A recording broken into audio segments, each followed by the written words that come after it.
Ua ngase toa ai ola puli. Sua fortama malealo maleanganga pa ia.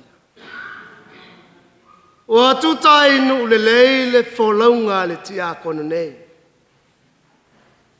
Ua tatou poto ai nei. Ai malia lava lo tatou nei ola. O i tu pōma i tu aso e a whea lo tatou ola e le vala au pa ia le tua. E taunganga ifo e ai le lao le whamoemoe.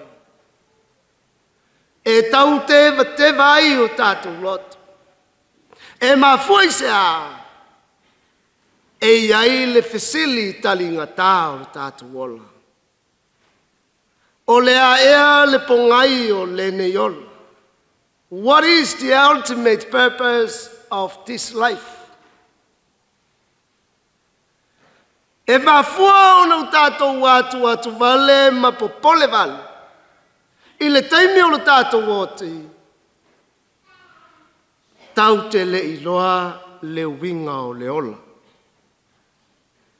Tau te le iloa le winga o le atua malana fuafuanga mamana o le tatou ola. A whaila i toi fisilingia le fisili lea i le so. O le a le pongai o le nei ola. E tali i le whaitaunga mua ma le tusi o iopu. E tali e Paulo i lana tusi le Kalesia i Roma. To e tali e Yesu i le evangelia i Ioane o le so. O iopu, whamainisi o le toina. Whamainisi o le tangata ola i ata ilo. Au lau mau, o iopu, he is a simple. It's a simple. O le whailonga, o le whatua moni o le Israelu i lo nātu. O le whailonga o le whatua moni, tainane le whetaitai o le ola ma puapuanga, e le mawhai o na momotu ai le whatua tua. E le mawhai ai o na momotu le moni o le atua i le talitonunga o le Israelu moni. E tala fau le Israelu. E tala sapi ma tala mamapo i lo nā tua. O le tuainga whatua tua na le represent e yopu. Tau whafonga o le tala matinoa lava ma le tala manino i mea e tele sai le toina lea. O lana whanau. Whioti uma. Ave sea uma mea tele. Ono atu leo toe ina o Israelu e sufi opu. Ina ia ave sea lo na whatua tua mai lo nā tua. Ina iawani toi talitonu le nā tua wa puapua ngā ia. O le isi vaenga o le lātou savali. To aturi nei mai whato ese ilo watua o lauanga sala e mafu ai. Tali loi opu le tali mātango fie o le tai au nei. Aue, e fia tu sia upu. Manei manatu i opu e fia tu sia na upu i lunga o le matawhanga awai e ilo na talitonunga e sau le ngalu matawhia ai. E le manatu foi opu e fia tu sia na upu le palapala awai e ilo na talitonunga e suatia e puaa mate ai. Ai whamai opu e fia tu sia i se papa e fia tongi ina i le peni o mea. Ai se a e fia tā mau. E fia tā mau upu nei e whaima mau fola o le soifua. E whaima pine wha mau o le whātutua i le malanga whātasi maletu. O loo soifua le na te tongi o laina. Ua tali e opu le whainga tā o le ola. O le atua le atau te tāpua iai. O le atua fōa i ola. O le atua tausi ola. O le atua na te whamawai lo tātou ola. Mea lalea. Aua tau te fia e whiola. Ai fe fefe e whioti. Aua o le upu moni, a tau mai nei lai oti, e te matua atu atu vale. Ai wā tili ai o na tātou atu atu vale, upu o Samoa. Whamai upu ale atunu, e we ua pauli uli ngia le langi, wa tape papa ua masofa le la, pa ua leo le atunu, wa oti Samoa e masofa ai le la le atua. Pau foi leo le atunu, a oti le Samoa e whamai aua oa ai le langi. Kere iloa po i ko inga whaiange upu kau whaafethi. Wa fuai o na tātou fefe i le oti. Talinga tae le ka le sia i Roma, le fesili lea o le ola ma le oti. Wa o le ka le sia le Roma, o le ka le sia sa fea ngai ma puapua ngā. I sauanga o le au kerisiano, i le tau afuanga o le tala le leia keriso, ma le tala inga le au apostolo. O le kalesia sa pula o lato mata, vai atu le upu e toia te au, a e ta tipi e se ulu o tangata. O le kalesia sa pula o lato mata, a e maslingi le toto ma fasiotia i sawanga, tangata kerisiano. Le foi la e tusi lea Paulo, a le sa uni Paulo e alu foi lo mai fasioki inga ia. O lana whamalo si au ma lana whalai au lea, wa o mea tātou te toi mata matai, o le ase whamalo si au o se whalai au i lo soifua ma lo wola, au tātou iai le lalulangi le tō mau. O lo wola wa ia ke riso lea, o lo woti foi wa ia ke riso.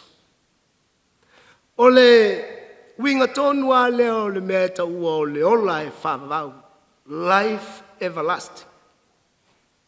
Le tau mawhai lava nisi e whetosoa. O le ola e whawawau. O lou whātua i le tua soifua. Ma ke riso o le na tongi o laina oe. E te oti lava e le mawhai o na toi ave sea mai a te oe. O lo wola ma lo woti o e talitonu ai lava e le mawhai o na ave sea mai. It's not an extraordinary life. It's a certain belief that you carried in your life, right from the time you live until the time you die. Akua kuvale a leo so. Pe yongo vai aku si o kua fini. O lea fo i atu atu vale. Atu vale o leo so. Wa uma o na fofola i e so le tala. Whaalongo mai o tō. O au o le a o walu i lo te mā. Ua mai alanga luenga na o sawai o le a walu i lo te mā. Ai o te alu, o te toi sa. O te talia foi o tō whaatasi mā. I le mea e iaia. Tō le ua whafola, ua umana whafola le ata o le ngaluenga i su ma le whaoltanga.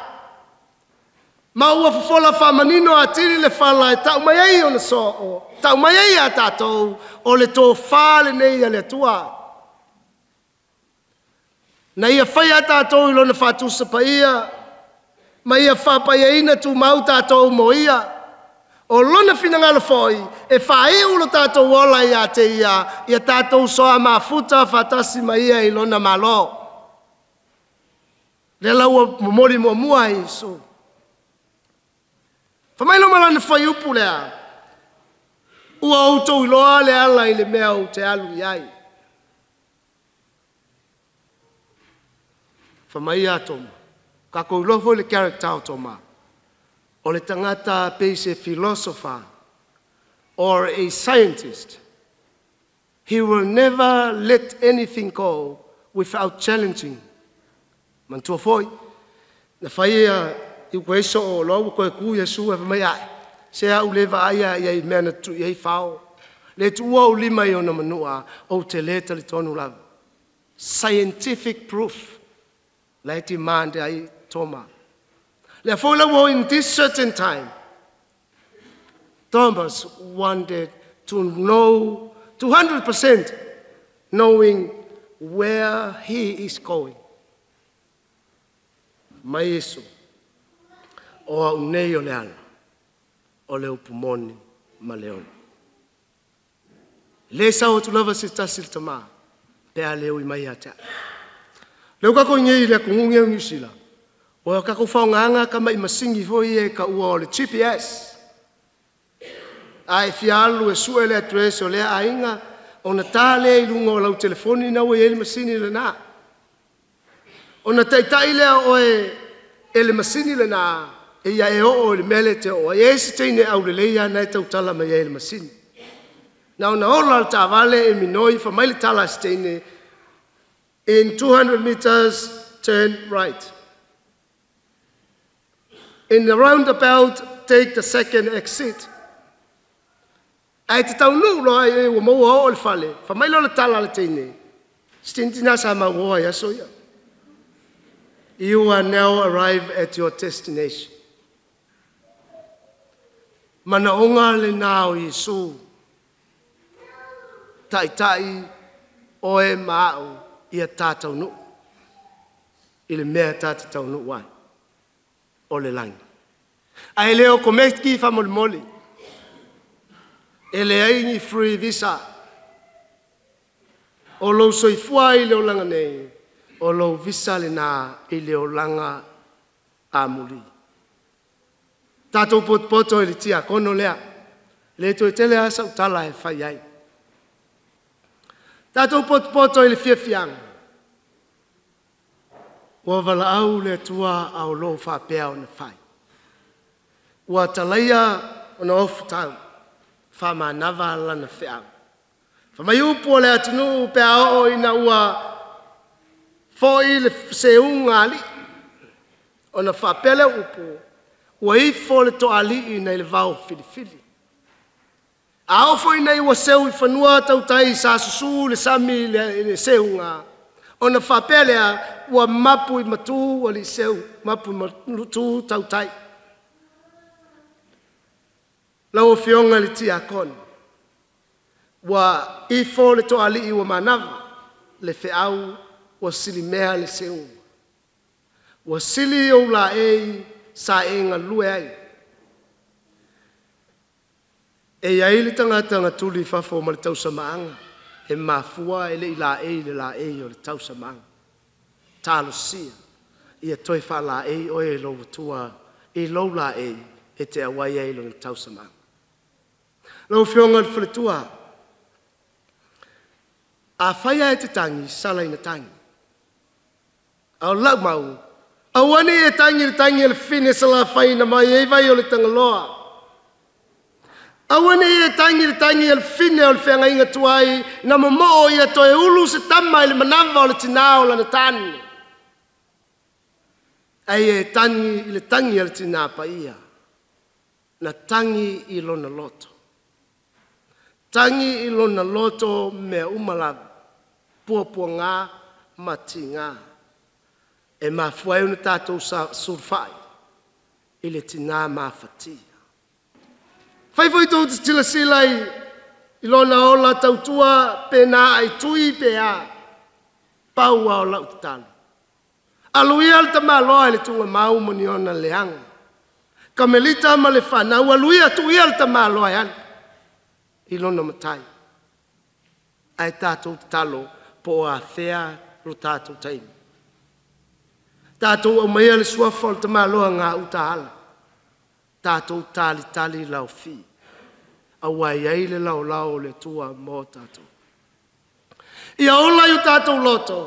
Ola yu tātou ainga ni ona I tū le lei. Leanga e leonge le lei. E moni e te iei o tātou leanga. Ai leonge foi mani o tātou le lei. Iei le manuia o le tua I o tau loto. Iei lo na file mua e leo I o tau loto a. Iei lo na anga le lei e tau muli I lo tātou ni ola. Tūtai mua le tua I lo tātou sa. Lau fionga pa tele, whaftai tele. Whalau ina o le malu mo toi sauninga o le fionga le tia kono ai meise o le holo. Au fai pese e lua pe o na wala awina. E pese le po na po ma le neas whaftai. Ko au maua mai leo ngi au fai pese ngei o maua ai I ia e leo toi maua I Samoa. O I e matautia Maato e matautia whaaftai. A inga umalava o polo e fuefa I mai to e sauninga o le tia kono. Mau te le mawhai o na tōlau lau. Au iai le anga le lei o le tū. Ngase le tia kono ai ola o tātou loto le alofa. Tupu e pe o le fusi. Whamaia le kala ki a kongo, kai minga wa ai e lo kua whinge. Ngā unga whai ai upuia. Honey, I love you. Triple XL, bigger than the size of your shirt. Ar kai minga maliwari ki a kongo, whapea mai e ino le kua. Ioane ngā seata tauili. I love you full speed, no break. Welcome into your place. So for tama, malealo, malengang pai.